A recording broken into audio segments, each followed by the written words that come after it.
Hello Revolution students, and welcome back to another video on the Chinese Revolution area of study 2. In this video we are going to look at the Socialist Education Movement, which was initiated by Mao in September 1962 and lasted right up to the beginning of the Cultural Revolution in 1966.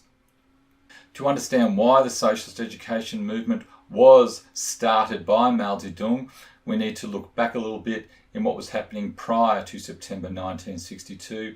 In particular, we need to look at what happened in the Great Leap Forward and the three bad years, 1959, 1960 and 1961, where it is estimated that 30 million people died as a result of famine, as a consequence of the policies that were initiated by Mao Zedong during the Great Leap Forward.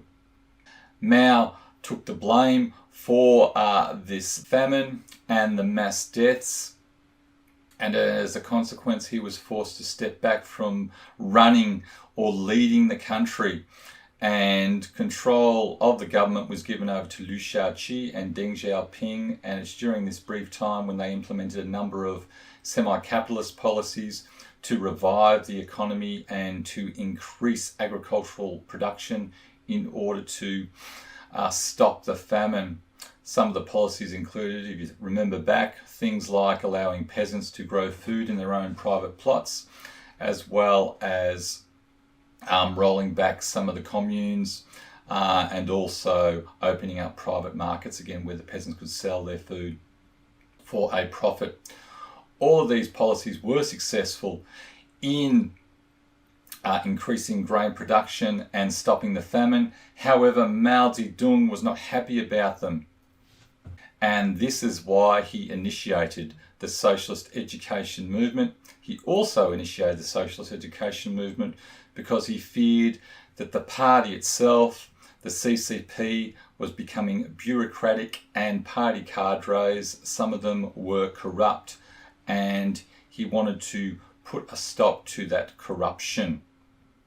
The actual Socialist Education Movement, its goals, its aims were outlined in the first 10 points and the accompanying Four Cleans campaign, the Xiqing.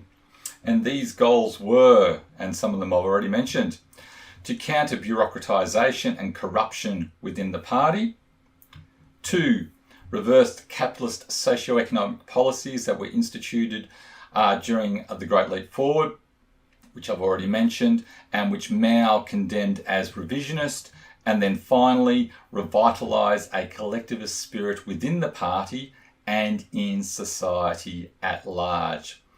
A key part of the Socialist Education Movement were a number of campaigns initiated by Mao called these Learn From campaigns.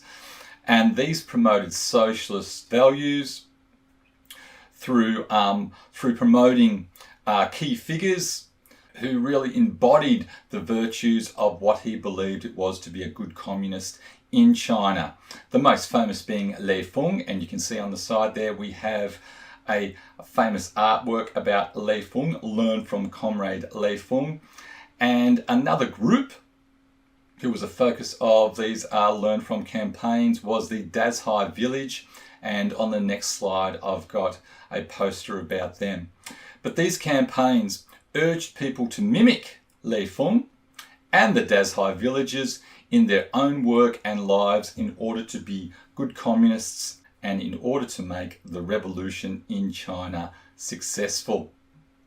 The Socialist Education Movement was really a struggle between two competing ideas about how the revolution in China should evolve and who should drive it.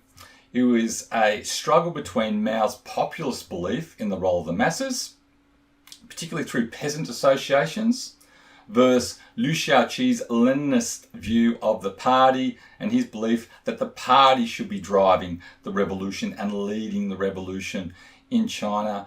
And Liu believed this could be achieved through work teams, which he set up and sent out into the countryside to help the peasants.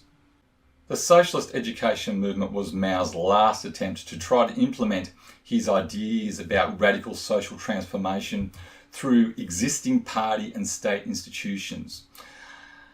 In his mind, this movement failed, and it is the reason why he then went on to initiate the Cultural Revolution and also to get himself back in power and overthrow Liu Shaoqi and Deng Xiaoping.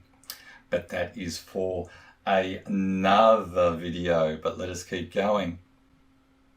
And here are some key quotes from the Socialist Education Movement. I've taken these key quotes from the first 10 points and the 4 Cleans campaign. So the first one, this is a struggle that calls for the re-education of man, Mao stated. And in the first 10 points, he also quoted his very famous statement from 1941, where he said, "We must clearly understand that the masses are the real heroes, while we ourselves, the CCP, are often childish and ignorant."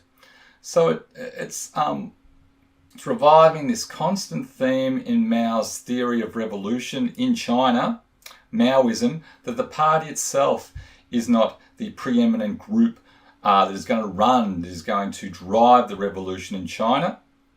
It is the people who will drive the revolution in China, and the party has to listen to the people. In his view, by September 1962, by 1963 and onwards, he wanted to bring the party back down a few rungs. And another significant quote appears in the 4 Cleans campaign, in which he stated, "The cadres of our party are ordinary labourers and not overlords who sit above the heads of the people, for example, as many cadres did when they were running communes during the Great Leap Forward, and benefited themselves and their families to the detriment of the peasants who they governed." Okay, now let's look at a couple of key stats related to the Socialist Education Movement. I've got 2 stats here. Both of them I took from Jonathan Themby's History of Modern China. And the first one is about the 100,000 cases of speculating and profiteering, which were reported by the public, by the people, against CCP party cadres during the Socialist Education Movement. And it is just an example, it is proof of how much corruption had crept into the party itself, and which Mao was trying to clean up and get rid of. The second stat is a more specific one, and it is about one commune in Qinghai, where 47% of the cadres were listed as meriting dismissal or disciplinary action for speculating, profiteering, corruption again. Okay, now let's look at a couple of historical interpretations. And the first one is from Meisner, and he writes, "Although party leaders generally shared Mao's concern over cadre corruption and retreat from collectivism, they viewed the new Maoist calls for the mass mobilisation of the peasantry as a threat to their own control over the party and state apparatus." And the second historical interpretation I have is from Jonathan Themby, who I was speaking about before. And he writes, "Mao backed the Socialist Education Movement, but saw that it could simply result in an efficient, cleaner bureaucracy, which would be an obstacle to his desire for more revolution." So, both historical interpretations are talking about, I suppose, the inadequacies of this Socialist Education Movement. The first one, from Meisner, he highlights the fact that the party leadership, apart from Mao, saw this Socialist Education Movement as a threat to their own power and control.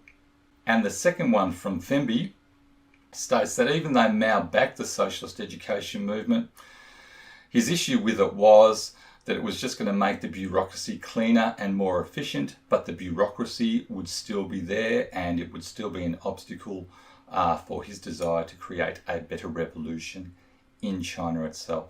I hope you have found this video on the Socialist Education Movement useful for your study of the Chinese Revolution, and I will see you next time. Goodbye.